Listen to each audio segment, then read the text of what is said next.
Question number 3 तुम्हारे DPP का है। डीपीपी का आप लोग शायद डीपीपी सब लोड कर लिए होंगे। डीपीपी में क्वेश्चन नंबर 3 है कि एक वेक्टर है a vector that is written as 3i cap minus j cap plus 7k cap. 3i cap minus j cap plus 7k cap and vector b is 5i cap minus j cap plus 5i cap minus j cap plus 9k cap. तुमसे बोला गया है the direction cosine, आपको इसका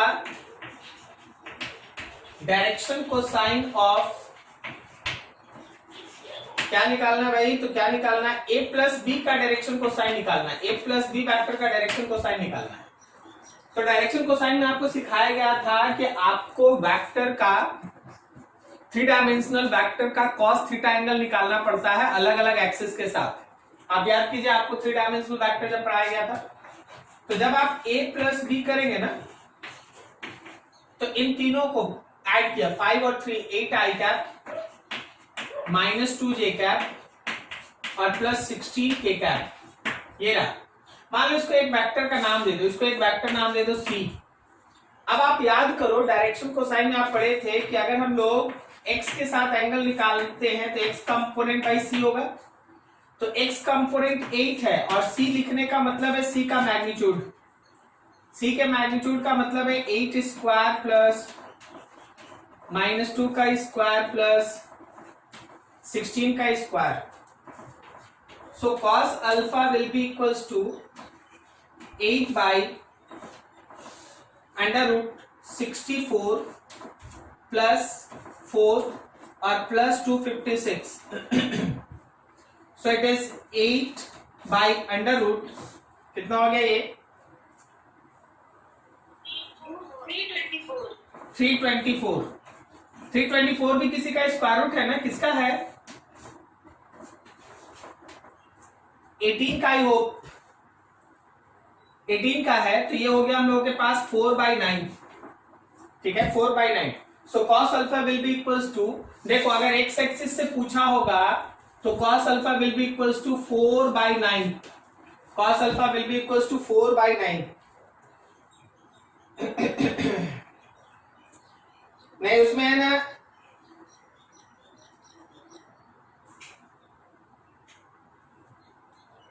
उसमें x तो नहीं दिया है। 8 बाई रूट अंडर 336 है। 336 आ रहा है क्या ये? नहीं आप तो ठीक बताए, ये हो गया 68, यहाँ हो गया 256, हाँ 324। This is the correct answer, कोई इशू नहीं, आप इसको लेके चलिए, बढ़िया यही सही है। हाँ अगर आपको और चेक करना है तो आप एक बार है ना चेक कर लीजिए, आप y एक्सिस से ले लीजिए। नाउ फॉर चलो cos बीटा देख लेते हैं। cos बीटा का मतलब हो गया y component by c। y component कितना हम लोगों के पास? y कंपोनेंट कितना हम लोगों के पास? -2 और c का मतलब है रूट अंडर वही 324 मतलब -2/18।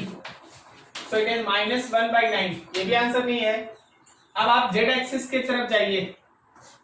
For cos gamma cz by c, z कितना भाई 16 और c है root under 324। So it is 16/18। कितना लिखते हैं इसको? 8/9। सो मोस्ट प्रोबेबली है ना ये यही होगा, फर्स्ट वाला होगा, यही वाला लेके रखना। चलना देख लो जी अच्छे से, ऐसे ही बनता है, तीनों आता है। हाँ ठीक है, कोई ऑप्शन मैच नहीं किया कोई इशू नहीं है, वहां कैलकुलेशन प्रॉब्लम होगा, लेकिन ये सही है, ये 100% सही है। नोट करते जाओ। अब देखो एक और है क्वेश्चन नंबर 7। क्वेश्चन नंबर 7 तो मेरे हिसाब से आप थ्योरेटिकली ही बना देंगे, जरा सुनिएगा ध्यान से। ये लिखा है r is equals to a plus B. r जो है वो a प्लस बी है। बता इसका मतलब क्या है कि रिजल्टेंट वेक्टर r है जो a प्लस बी का रिजल्टेंट है, यही है ना।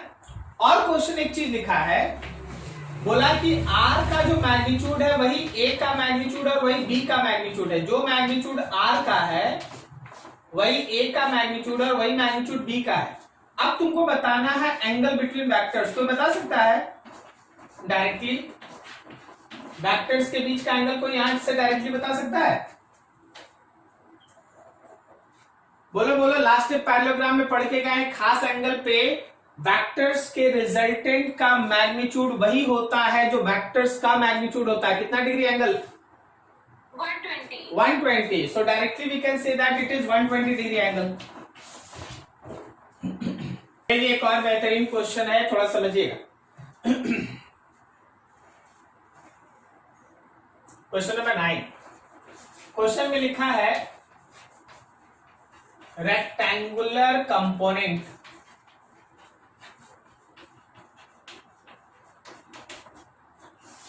देखो, रेक्टेंगुलर कंपोनेंट का मतलब क्या होता है ना कि आप जब कोई एक वेक्टर लिखते हैं तो उसका एक्स कंपोनेंट और उसका वाई कंपोनेंट, इसी को आप रेक्टेंगुलर कंपोनेंट कहते हैं, उसका एक्स कंपोनेंट और उसका Y component. So remember that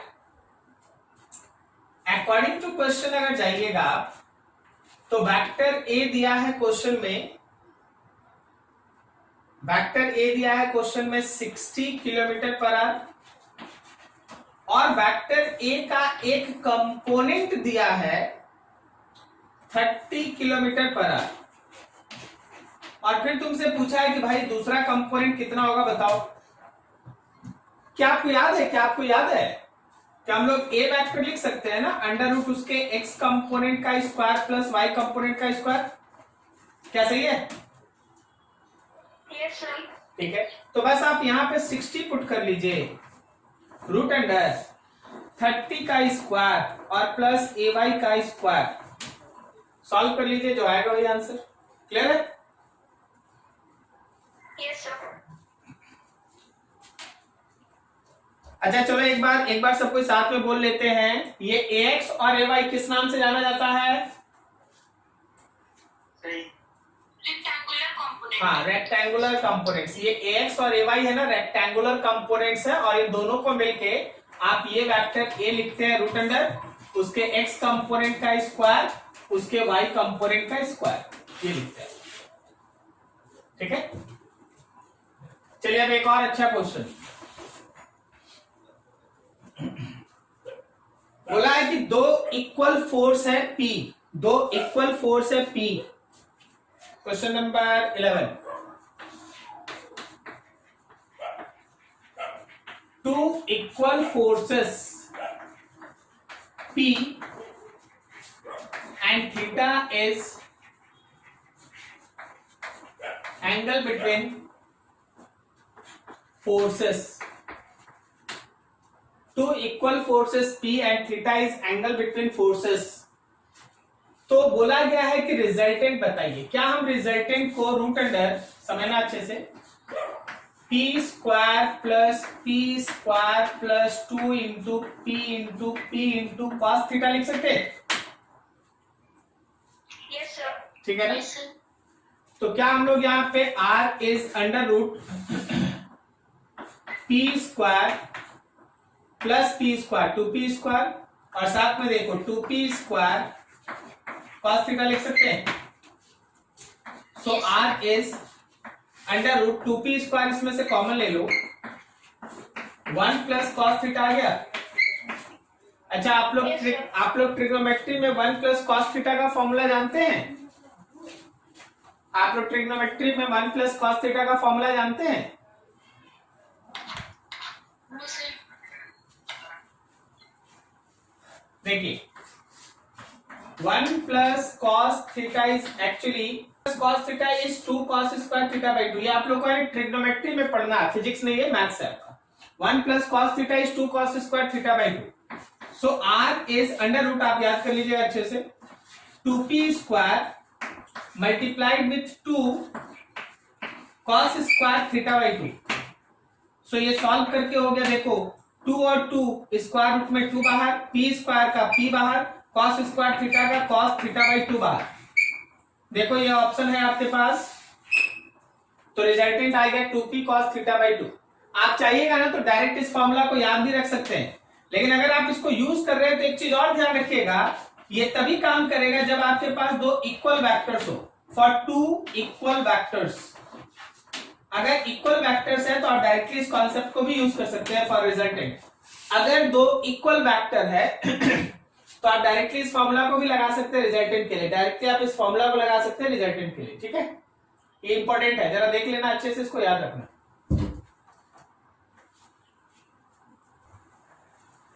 question सुनना अच्छे से, सब डीपीपी का क्वेश्चन है 12 नंबर।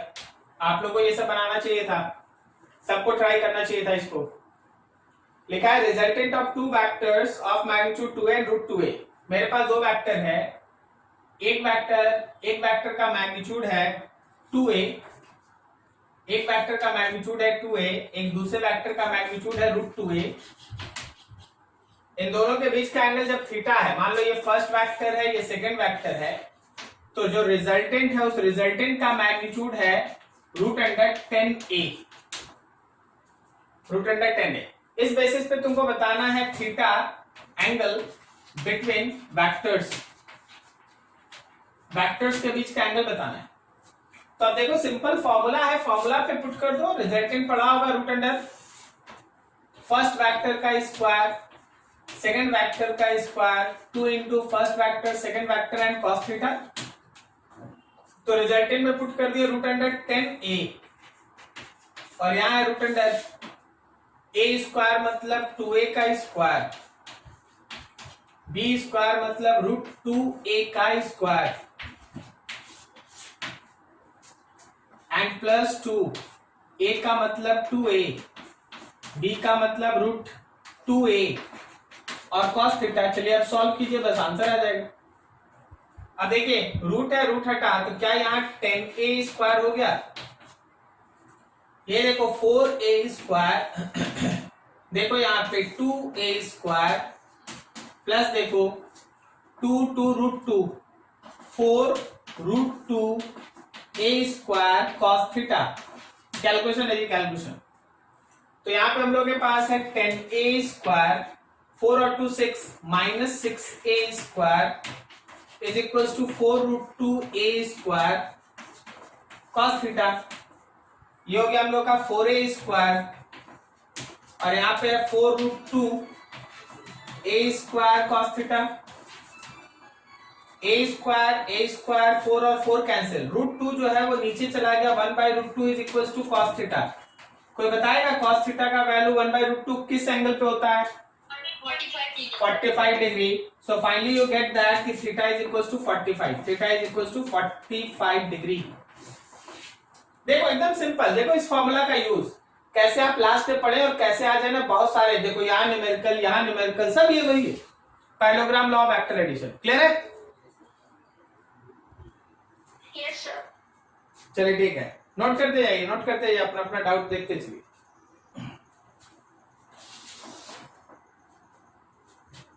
क्वेश्चन नंबर आपका 13 बोला है एक वेक्टर है 0.5 i cap plus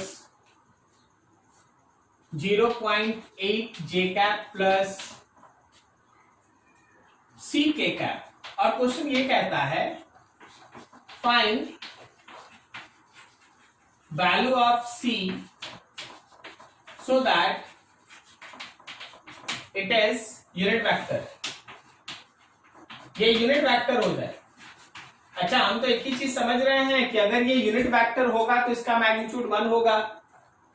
according to question अगर जाइएगा तो इस पूरे का जब हम लोग मैग्नीट्यूड निकालेंगे, √, x कंपोनेंट का स्क्वायर, y कंपोनेंट का स्क्वायर, z कंपोनेंट का स्क्वायर, 0.5 का स्क्वायर, 0.8 का स्क्वायर और c का स्क्वायर, सबका वैल्यू 1 होना चाहिए। बस इसको सॉल्व कर दो यार, आंसर आ जाएगा। क्या ये 0.25 है प्लस 0.64 है और plus c square is equals to 1। So ये हो गया हम लोग का 0. कितना हो गया ये 0.89 ना, 0.89 0.89 sir plus c square is equals to 1। So C square is 1 minus 0.89, 1 minus 0.89 मतलब 0.11। सो जब हम लोग सी निकालेंगे तो अंडर रूट 0.11 सॉल्व कर लेना, जो आएगा वही आंसर होगा। ठीक है, कितना होगा आपका? हाँ, ए ऑप्शन है, ये ऑप्शन है 0.9। तो ये सब चीजें था जो हम लोग डिस्कस किए थे। देखो क्वेश्चन आ जाने से क्या होता है ना, दो चीज चलता है। एक तो आपका डाउट्स खत्म होता है, और दूसरा आपको एक कॉन्फिडेंस होता है कि जो हम पढ़ रहे हैं आखिर फिजिक्स में यूज कैसे होता है। आपसे कोई नहीं बोलेगा थ्योरी लिखो, डेरिवेशन आता है, कॉन्सेप्चुअल होता है, न्यूमेरिकल होता है, 3 चीज होता है। डेरिवेशन आता है, जो लास्ट डेरिवेशन के बोले ना इंपॉर्टेंट है, उसको प्रैक्टिस कर लीजिएगा, वो आएगा। फिर क्या आएगा? न्यूमेरिकल्स आएगा, ऐसा न्यूमेरिकल्स है। सो ऑलवेज रिमेंबर कि क्वेश्चन को बनाएंगे कैसे। जब आप कोई डाउट पूछते हैं तो हमको ये बात पता चलता है कि जो हम लास्ट में बनाए हैं उसका यूज कैसे स्टूडेंट को दिखाना है। तो बेहतर है कि आप न्यूमेरिकल्स बनाएं। डाउट होगा आप ऐसे ही सेंड कर दीजिए, हम लोग क्लास में डिस्कस कर लेंगे। ठीक है, हाँ बोलो। सर एक बार क्वेश्चन नंबर 14 देखिए ना। अब 14 मेरे पास है ही नहीं, कोई सेंड नहीं किया है। जहां मेरे पास भेजा हुआ था जो यही पेज था डाउट का, और तो भेजा नहीं गया है ना, और मेरे पास भेजा हुआ नहीं है। हम भी भेजे हुए थे।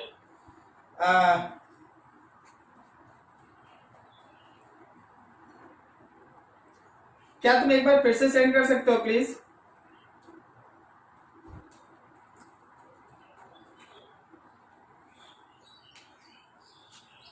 शुभजीत हो?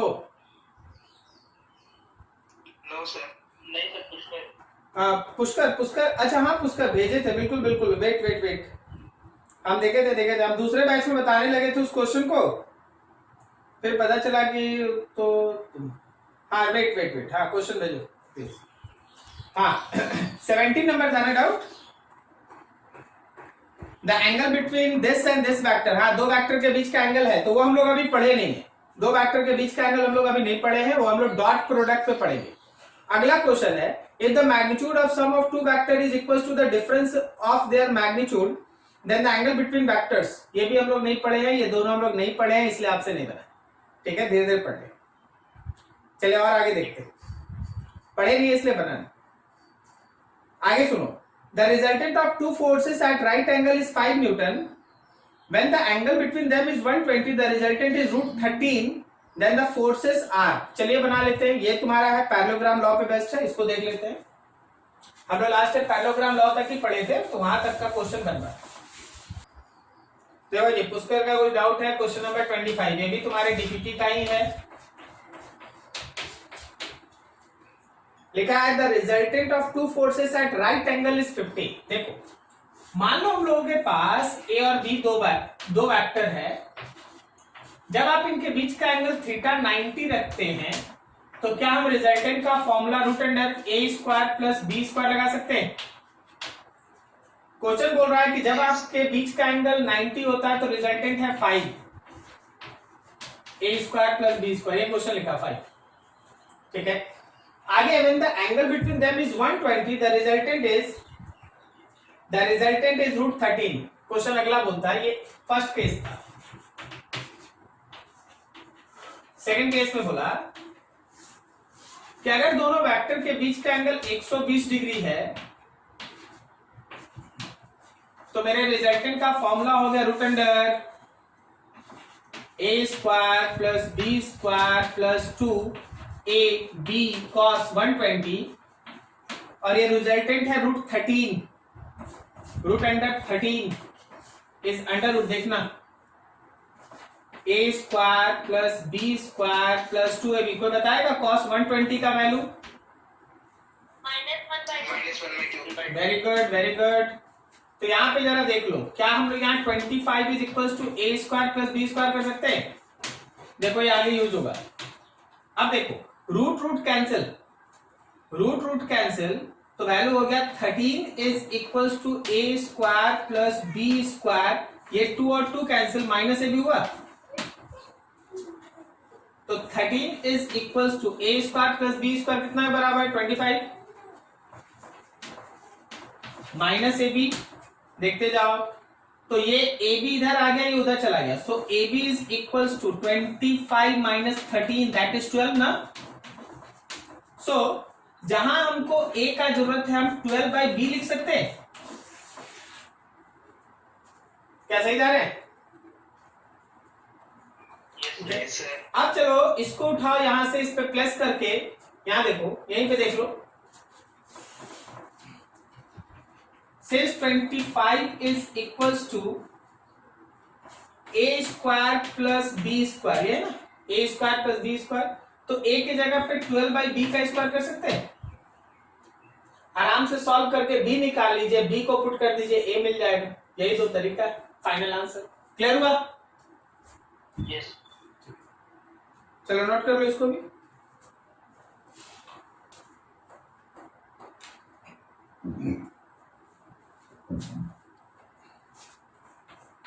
ये टर्म हम लोगों के पास वेक्टर सब्सट्रैक्शन, क्वेश्चन भी आज आ गया इससे। Vector subtraction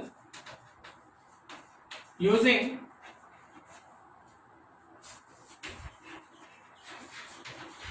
parallelogram law. Vector subtraction using parallelogram law, जरा गौर करना। सबसे पहले हम आपको यह सिखाना चाहते हैं कि वेक्टर्स में प्लस और माइनस का मतलब क्या होता है, और वेक्टर्स में है ना कोई मैग्नीट्यूड आ जाए तो उसका फिजिकल सेंस क्या निकलता, थोड़ा समझिएगा। मान लीजिए ये मेरे पास एक वेक्टर है और ये वेक्टर है ए वेक्टर। अगर हम लिखते हैं कि मेरे पास एक वेक्टर हो 2a वेक्टर, तो याद रखना वो होगा ए के डायरेक्शन में, लेकिन इसका मैग्नीट्यूड होगा दुगना। वो होगा ए के डायरेक्शन में, जो ए वेक्टर का डायरेक्शन था ना, ये उसी डायरेक्शन में होगा, लेकिन इसका मैग्नीट्यूड डबल होगा 2a। अगर हम लिखते हैं माइनस ए वेक्टर, तो वेक्टर में माइनस साइन बस उसका डायरेक्शन बताता है कि उसका डायरेक्शन रिवर्स हो गया है, मतलब अगर ए का डायरेक्शन है राइट, तो मेरे माइनस ए वेक्टर का डायरेक्शन होगा लेफ्ट, लेकिन इसका मैग्नीट्यूड बिल्कुल उतना ही होगा जितना कि ए का था। मैग्नीट्यूड बराबर लेकिन डायरेक्शन अपोजिट। अगर ए वेक्टर का मैग्नीट्यूड है 5, तो माइनस ए वेक्टर का भी मैग्नीट्यूड है 5, लेकिन ए वेक्टर का जो भी डायरेक्शन होगा माइनस ए वेक्टर उसके अपोजिट में होगा। अब यहां देखो, कोई सोच के बताना। अगर हम -2a वेक्टर लिखते हैं, इसका मतलब क्या है कि ये वेक्टर 2a वेक्टर के मैग्नीट्यूड के सेव होगा लेकिन डायरेक्शन रिवर्स हो जाएगा। एकदम सही, इधर हो जाएगा। क्या आपको समझ में आया वेक्टर में माइनस का मतलब? तो अब देखो जो लिख रहा है वो समझो। अगर हम लिखते हैं p vector and -p vector, तो याद रखना कि both have equal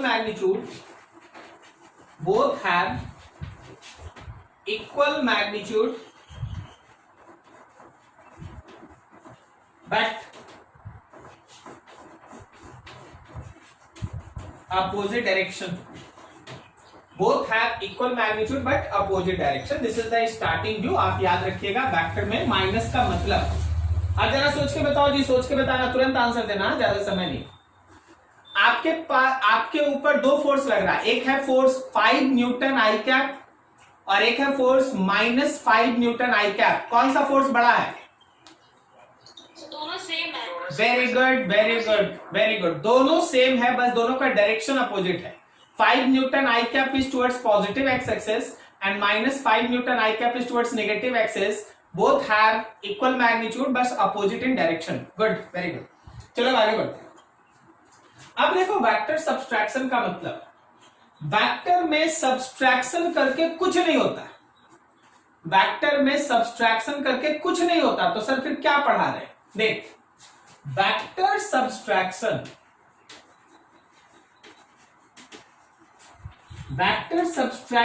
is addition of vector A with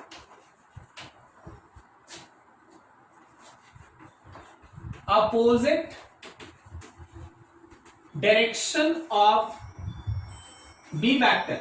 देखो, opposite direction of b vector का मतलब माइनस भी हो गया ना। अगर हम ए का एडिशन करते हैं बी के अपोजिट डायरेक्शन के साथ, अगर हम ए का एडिशन करते हैं बी के अपोजिट डायरेक्शन के साथ, तो इसी को आप तोड़ के लिखते हैं कि ये वेक्टर्स का सब्सट्रैक्शन है। क्या ये समझ में आया? Yes, sir. वेक्टर में सब्सट्रैक्शन करके कुछ नहीं होता। जब आप वेक्टर ए को बी के अपोजिट डायरेक्शन के साथ जोड़ते हैं, ऐड करते हैं, तो वो जो मिलता है वो लगता है कि वेक्टर का सब्सट्रैक्शन है, जबकि वेक्टर में सब्सट्रैक्शन नहीं होता, वो केवल एक वेक्टर के अपोजिट डायरेक्शन के साथ एडिशन है। सर इसको और क्लियर कीजिए, देखिए जरा। मान लीजिए आपके पास हम एक पैराग्राम बना रहे हैं, थोड़ा ध्यान से, हम थोड़ा ध्यान से। सपोज ऐसे इस डायरेक्शन में है vector A, this is vector A, इस डायरेक्शन में है वेक्टर बी, उनके बीच का एंगल है थीटा। तो तुम जरा गौर करो, ए और बी को मिला लो भाई। जो लास्ट डे पढ़ के गया था वही टॉपिक है, जो लास्ट डे पढ़ के गया था, दैट इज पैरेललोग्राम। तो ये जो आपके पास आया, ये जो आपके पास आया वो वेक्टर आर है, जो ए का बी वेक्टर के साथ एडिशन है। और इसमें पूरा कहानी हम लोग डिस्कस कर चुके हैं कि उसका वैल्यू कितना होता है, कैसे निकलता है एंड सो ऑन। अब आप क्या कीजिए ना कि बी को अपोजिट कर लीजिए। अपोजिट मतलब नीचे ले आइए, इक्वल मैग्नीट्यूड का हो, इस डायरेक्शन में हो। अब देखो क्या ये माइनस बी वेक्टर है? अब आप ऊपर का चीज भूल जाएं, नीचे वाले चीज पे आप ध्यान दें। अब आप नीचे में एक पैरेललोग्राम बनाइए और इस पैरेललोग्राम का एक डायगोनल खींचिए। इसका मतलब ये ए का माइनस बी के साथ एडिशन दिखाएगा। क्या सही है? Yes, sir. इसका मतलब ये ए का माइनस बी निकलेगा और इसी को आप कहते हैं वेक्टर का subtraction. This is diagonal. A और माइनस बी का एडिशन वेक्टर का सब्सट्रैक्शन है। अब जरा देख के बताओ, अगर ए और बी के बीच का एंगल थीटा है तो ए और माइनस बी के बीच का एंगल 180 माइनस थीटा होगा। Yes, sir. Yes, sir. ठीक है, नाउ थिंक दैट, आप देखिए हम लोग उसका फॉर्मूला निकालने जा रहे हैं। बिकॉज आर जो एक्चुअली ए प्लस बी था, तो इसमें हम लोगों का आर आया था under root a square plus b square plus 2ab और ए और बी के बीच के एंगल का कोसाइन वैल्यू। आर था under root a square plus b square plus 2ab cos theta. Theta था ए और बी के बीच का एंगल। अब यहां देखो, सिंस एस वेक्टर का मतलब है ए का एडिशन माइनस बी के साथ, तो जब हम एस वेक्टर लिखेंगे तो under root a square plus b square plus 2ab cos a और माइनस बी के बीच का एंगल कितना? ए और माइनस बी के बीच का angle 180 minus theta. 180 minus theta. कोई जरा सोच के बताओ कि cos 180 माइनस थीटा कितना होता है? Sin theta. ना, minus cos theta, minus cos theta. Since cos 180 minus theta is equals to minus cos theta. चल भाई इस वैल्यू को यहां रख लेते हैं। तो तुम्हारे सब्सट्रैक्शन का फॉर्मूला हुआ under root a square plus b square minus 2ab cos theta.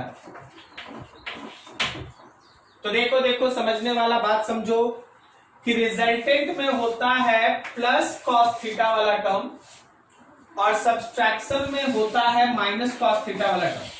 या माइनस, दो वेक्टर्स के बीच का एंगल अगर थीटा है तो उसका एडिशन रिजल्टेंट है। सुनना बहुत ध्यान से, बहुत ध्यान से। दो वेक्टर्स के बीच का एंगल अगर थीटा है तो उसका एडिशन रिजल्टेंट है root under a square plus b square plus 2ab cos theta, और उसका सब्सट्रैक्शन रिजल्टेंट है root under a square plus b square minus 2ab cos theta. कहां से आया? सब एक एक लाइन आपके सामने तोड़ तोड़ के बताया गया। एकदम आराम से नोट करें, क्लिक ले ले, स्नैप ले ले और एक एक लाइन समझे, एकदम यहां से समझे, एक एक लाइन समझे। ठीक है, नोट करो फटाफट, फिर आगे क्वेश्चन करते हैं। अभी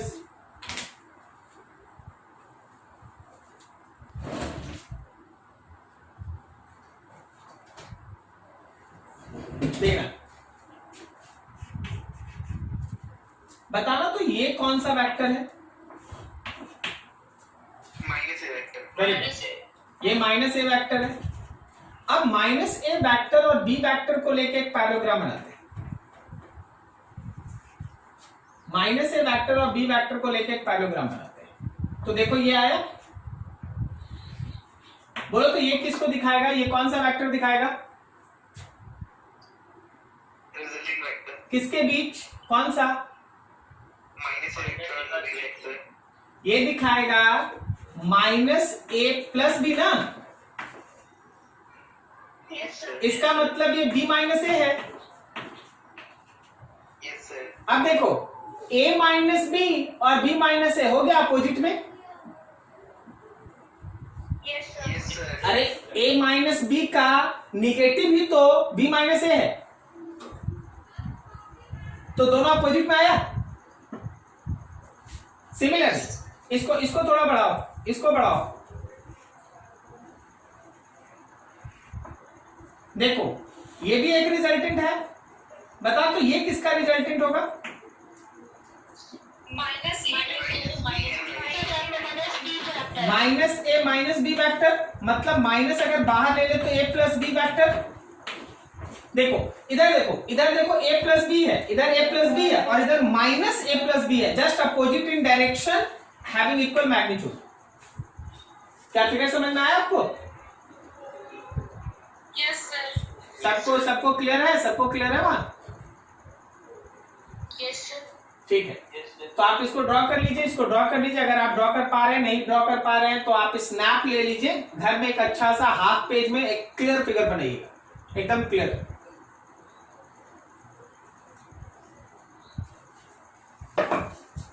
हो गया जी? हाँ, अभी देखो अभी पुष्कर का एक क्वेश्चन था कि एडिशन रिजल्टेंट और सब्सट्रैक्शन रिजल्टेंट का मैग्नीट्यूड सेम है। हाँ, लिखा है, सुनना question number 18। If the magnitude of sum of two vectors is equals to difference of their magnitude, if the magnitude of sum of two vectors is equals to the difference of their magnitude, then the angle between vectors is। Question क्या बोला? Question समझो, हम फिर से एक बार question को यहां लिख के दें। if magnitude of addition resultant and subtraction resultant, addition resultant and subtraction resultant of two vectors are same, then find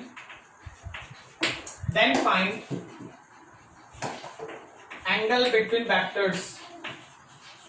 अगर दो वेक्टर्स का एडिशन रिजल्टेंट का मैग्नीट्यूड और दो वेक्टर्स के बीच के सब्सट्रैक्शन रिजल्टेंट का मैग्नीट्यूड सेम है तो वेक्टर्स के बीच का एंगल निकालो। यही इस क्वेश्चन का मतलब।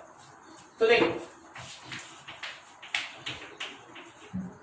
क्वेश्चन के हिसाब से एडिशन का मैग्नीट्यूड और सब्सट्रैक्शन का मैग्नीट्यूड सेम।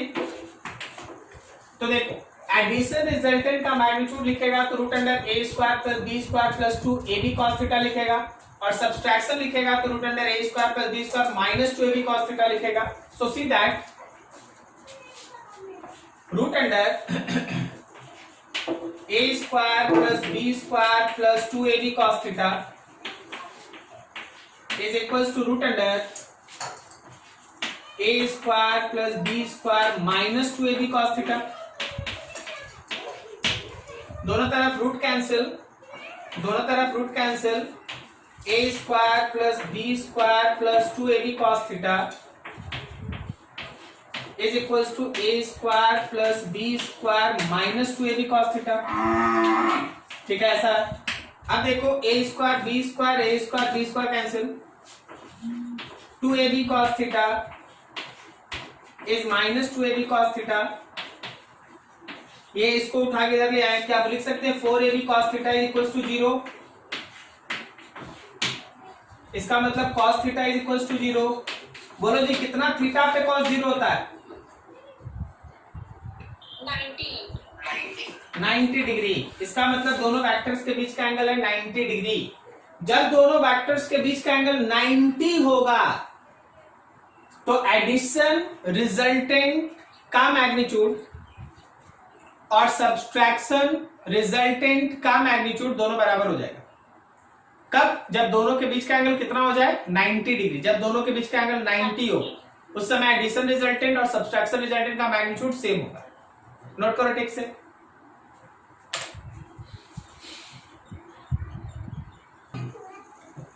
चलिए ये था हम लोग का वेक्टर्स का रिजल्टेंट फाइंड आउट करना। वेक्टर्स में अभी तक हम लोग क्या क्या डिस्कस किए? तो वेक्टर में हम लोग अभी तक डिस्कस किए हैं कि कैसे हम लोग वेक्टर्स का कंपोनेंट निकालते हैं, कैसे हम लोग वेक्टर्स को कंपोनेंट में आई कैप जे कैप के कैप के फॉर्म में लिखते हैं, कैसे हम लोग वेक्टर्स को कंपोनेंट के हिसाब से जोड़ते हैं, सभी के एक्स कंपोनेंट को ऐड करते हैं, सभी के वाई कंपोनेंट को ऐड करते हैं, सभी के जेड कंपोनेंट को ऐड करते हैं, लाइक दैट। उसके बाद फिर हम लोग ये डिस्कस किए कि पैरेललोग्राम लॉ, अगर दो वेक्टर दिया है और दोनों वेक्टर के बीच का एंगल मालूम है, अगर दो वेक्टर दिया है दोनों वेक्टर के बीच का एंगल मालूम है तो हम लोग रिजल्टेंट के लिए parallelogram law vector addition use करते हैं, जिसमें root under a square plus b square plus 2ab cos theta, root under a square plus b square plus 2ab cos theta हम लोग इसको यूज करते हैं।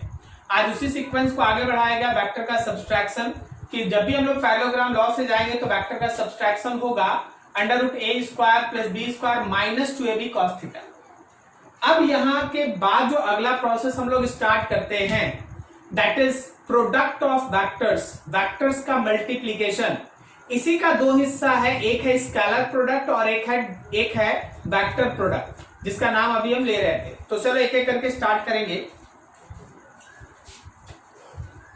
टॉपिक है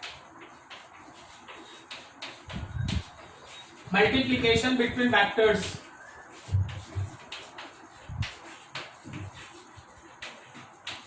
वेक्टर्स के बीच का मल्टीप्लीकेशन, मल्टीप्लीकेशन बिटवीन वेक्टर्स। हमेशा ध्यान रखना कि अगर हम लोगों के पास ए वेक्टर है और बी वेक्टर है और इनके बीच का एंगल थीटा है तो वेक्टर का दो तरह का मल्टीप्लीकेशन होता है। एक होता है वेक्टर का स्केलर प्रोडक्ट, स्केलर प्रोडक्ट, इसका दूसरा नाम है डॉट प्रोडक्ट, स्केलर प्रोडक्ट या डॉट प्रोडक्ट। और हमेशा ये स्केलर प्रोडक्ट या डॉट प्रोडक्ट होता है ए डॉट बी, इसको हम लोग ए डॉट बी से दिखाते हैं, डॉट से दिखाते हैं इसलिए डॉट नाम है, और ये इक्वल होता है ए बी कॉस थीटा का। बस अभी समझते जाओ, अभी डिटेल जाएंगे, अभी तो बस खाली एक ब्रीफ दे रहे हैं। और दूसरा होता है vector product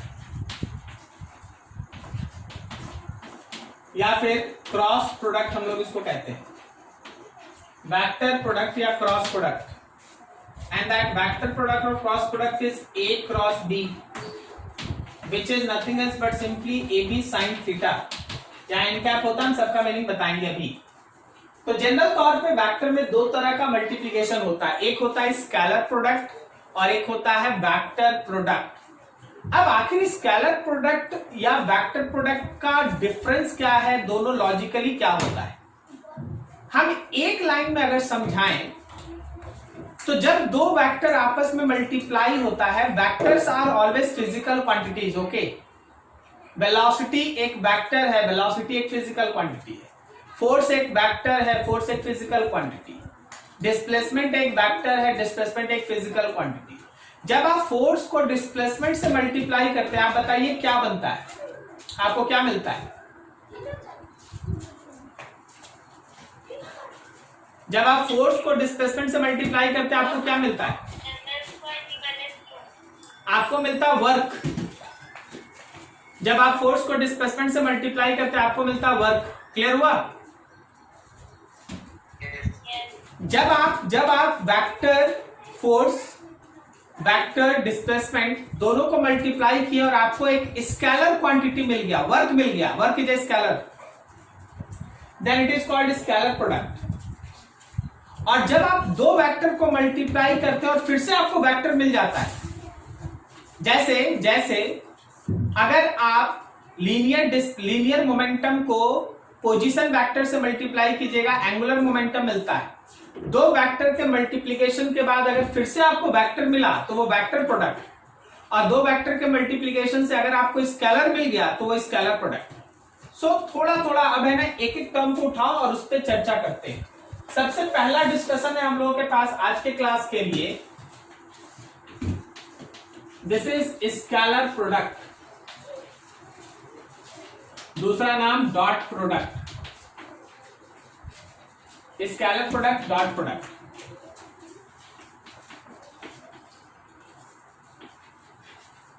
When two vectors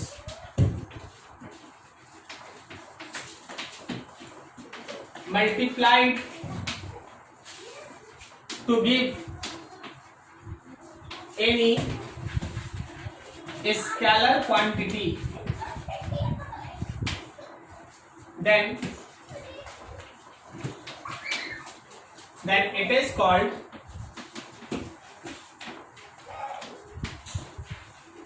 scalar product. उसको हम लोग स्केलर प्रोडक्ट कहते हैं, then it is called scalar product. जैसे आप एग्जांपल देखिएगा, एकदम याद होना चाहिए, आपको पता तो होना चाहिए ना कि स्केलर प्रोडक्ट लगाना है कि वेक्टर प्रोडक्ट। तो वेक्टर प्रोडक्ट स्केलर प्रोडक्ट को याद करना पड़ता है कि कौन कौन क्या है।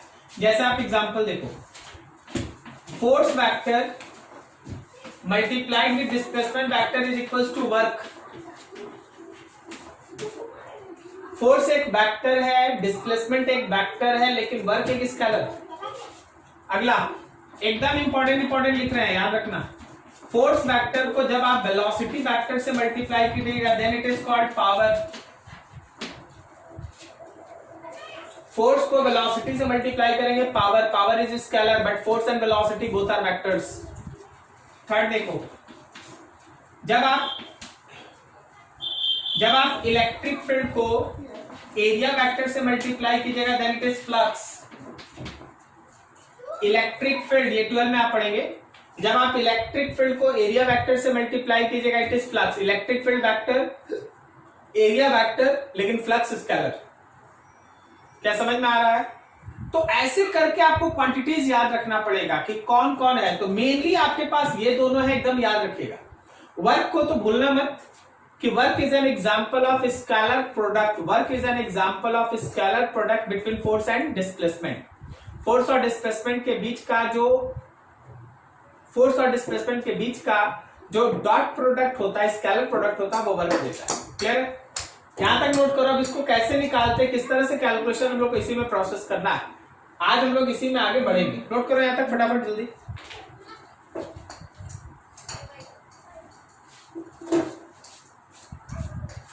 हाँ बोलो सर। थर्ड नंबर में वेक्टर ए क्या है? Area vector. एरिया भी एक वेक्टर होता है सर। ए की वेक्टर क्वांटिटी होता है। हाँ, एरिया वेक्टर है, लेकिन आप उसमें बहुत कुछ अभी नहीं जानते हैं, सो आधा अधूरा नॉलेज नहीं रखिए। जब बहुत बड़ा एरिया होता है ना, तो वो स्केलर होता है।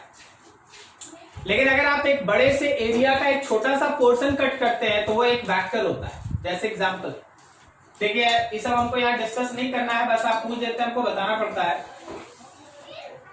ये पूरा स्फीयर है, मान लो ये स्फीयर है।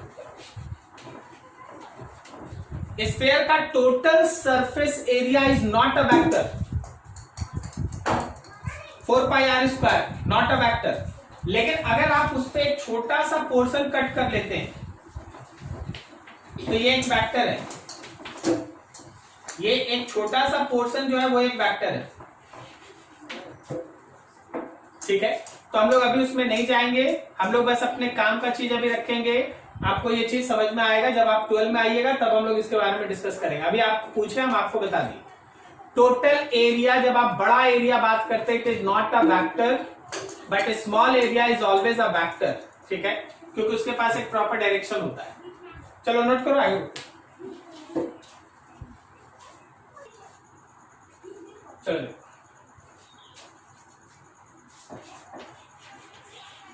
Calculation of scalar product.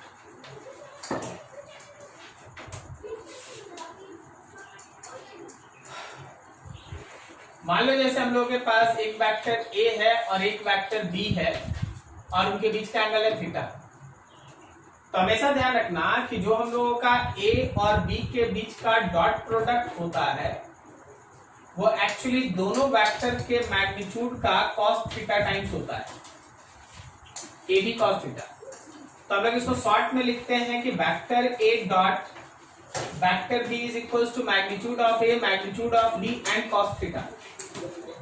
Remember, दो वेक्टर के बीच का जो डॉट प्रोडक्ट है वो हमेशा वेक्टर्स के मैग्नीट्यूड का cos थीटा टाइम्स होता है। मल्टीप्लाई करो a को b के साथ cos थीटा निकालो। जैसे एक छोटा सा एग्जांपल, अगर हम तुमसे ये कह दें कि एक बॉडी है, उस बॉडी पे इस डायरेक्शन में एक फोर्स लग रहा है 10 न्यूटन का, लेकिन बॉडी का डिस्प्लेसमेंट इधर है 6 metre at an angle of 30 degree. ठीक है, फाइंड वर्क, तुमसे तो ऐसे ही बोला जाएगा, find work done by force. आपको फोर्स का वर्क निकालना है। तो अब आपका पढ़ा हुआ चीज काम में आएगा कि बिकॉज हम लोग जानते हैं कि work is nothing else but simply the dot product between force and displacement, so we can write that F D cos theta, F D cos theta. तो अब आप वैल्यू पुट करेंगे कि that work will be equals to force के जगह पे 10, displacement के जगह पे और cos 30 डिग्री। cos 30 का वैल्यू बोलो, cos 30 का वैल्यू बोलो, √3/2, so it is 30√3 joule. This is work. तो जब कभी भी दो वेक्टर्स रहे और उनके बीच का एंगल थीटा दिया रहे, जब कभी भी दो वेक्टर्स रहे और उनके बीच का एंगल थीटा दिया रहे, डॉट प्रोडक्ट होगा A B cos theta, A B cos theta. Remember this and this is the way question should be asked. ये तरीका है जैसे क्वेश्चन आपसे पूछा जाता है। ठीक है, अब आगे देखिए इसका यूज यूनिट वेक्टर के साथ। Dot product in I cap, J cap and के कैप। आई कैप, जे कैप और के कैप में डॉट प्रोडक्ट का डिस्कशन। देखो भाई, ये रहा एक्स एक्सिस, ये रहा वाई एक्सिस, ये रहा जेड एक्सिस। एक्स की तरफ है अपना आई कैप, एक्स की तरफ है अपना आई कैप, वाई की तरफ है अपना जे कैप और जेड की तरफ है अपना के कैप। आई कैप, जे कैप, के कैप। ठीक है, अब अगर हम तुमसे ये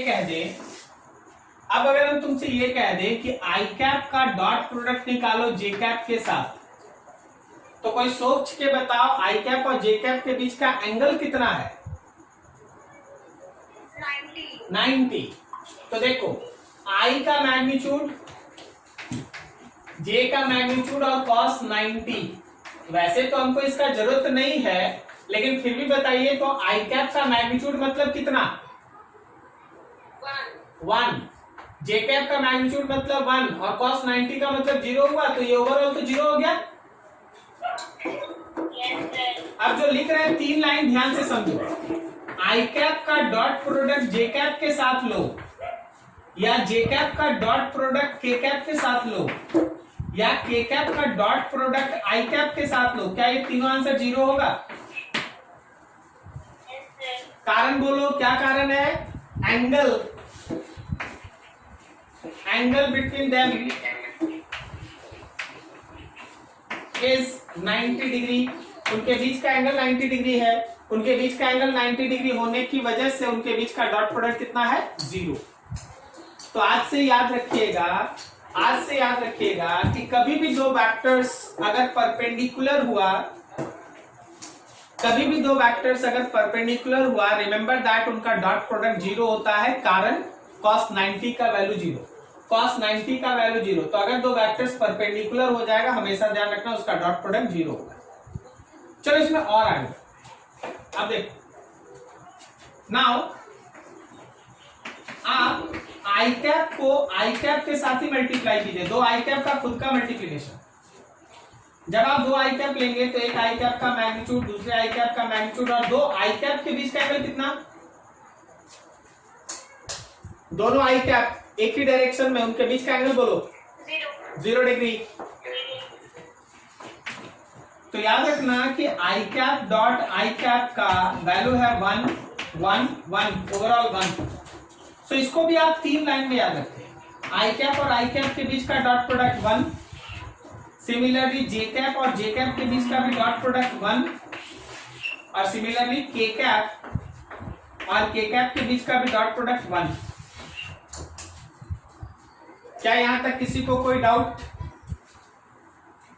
क्या यहां तक किसी को कोई problem?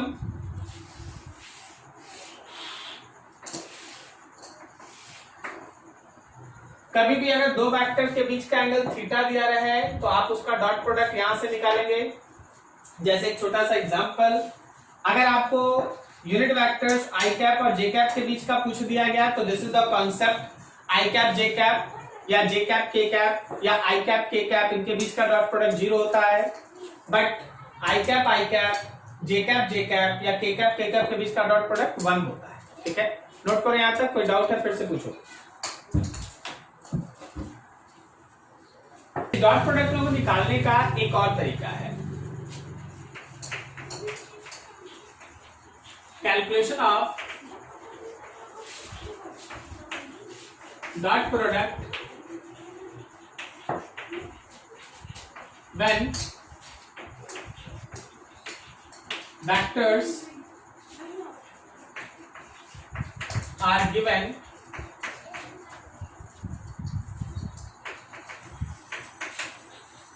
in terms of I cap, J cap and K cap. Calculation of dot product when vectors are given in terms of I cap, J cap and K cap. I cap, J cap and K cap. इसके term में हम लोगों को है ना dot product के बारे में सोचना है।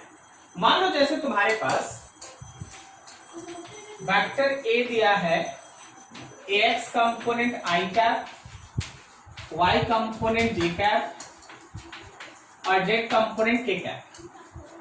इसी तरह वेक्टर बी दिया है, x component I cap, y component J cap और z कंपोनेंट K कैप।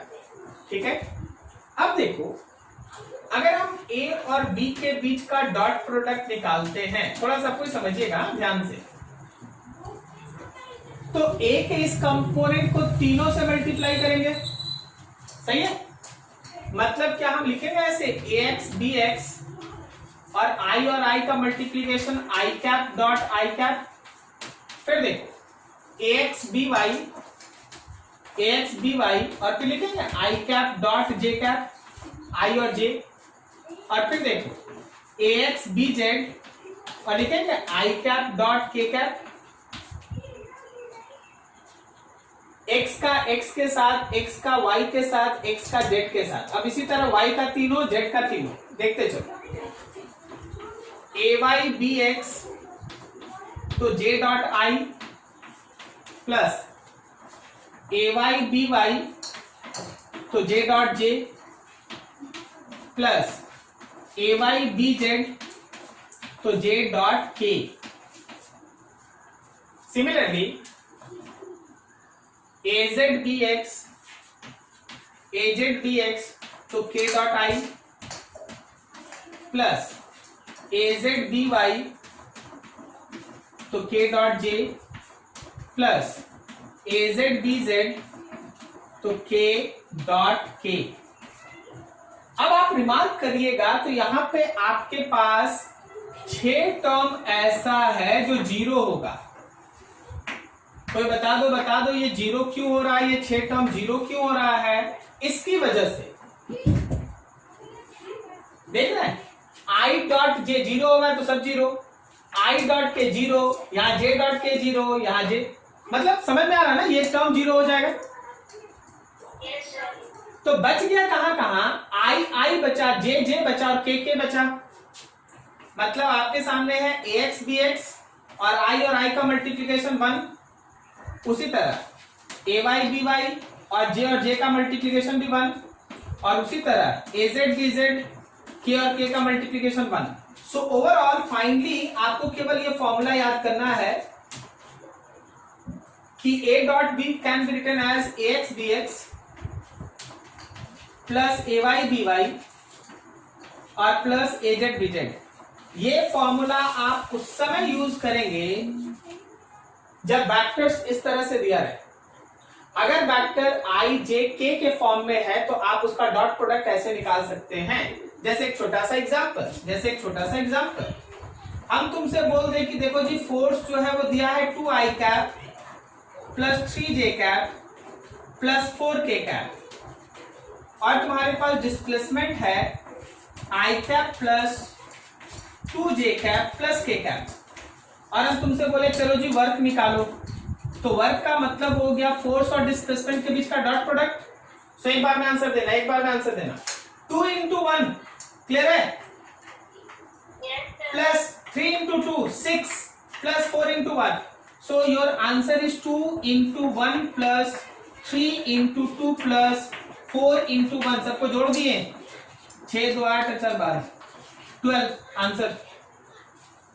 अगर वेक्टर्स i j k के फॉर्म में दिया है तो बस x को x के साथ मल्टीप्लाई करो, प्लस y को y के साथ, प्लस z को z के साथ, जोड़ दो आंसर। ठीक है, तो ये दूसरा मेथड है जैसे हम लोग डॉट प्रोडक्ट निकालते हैं। तो देयर आर टू मेथड्स, एक ये कि अगर हम लोग वेक्टर्स दे और उनके बीच का एंगल दे, अगर वेक्टर्स दे और उनके बीच का एंगल दे तो होगा ab cos थीटा, और दूसरा अगर वेक्टर्स इस तरह से कंपोनेंट में दे तो ax bx plus ay by plus az bz। दो तरीका है, इतना बस आज आप ध्यान रखें। अगले दिन इसका बचा हुआ हिस्सा डिस्कस करेंगे, तब आप इसका न्यूमेरिकल बनाइएगा। अभी इसका न्यूमेरिकल टच ना करें, जब अगले दिन पढ़ा देंगे तब आप इसका न्यूमेरिकल बनाइए। ठीक है, अच्छे से देख लो, किसी को कोई डाउट कहीं तो पूछ लो।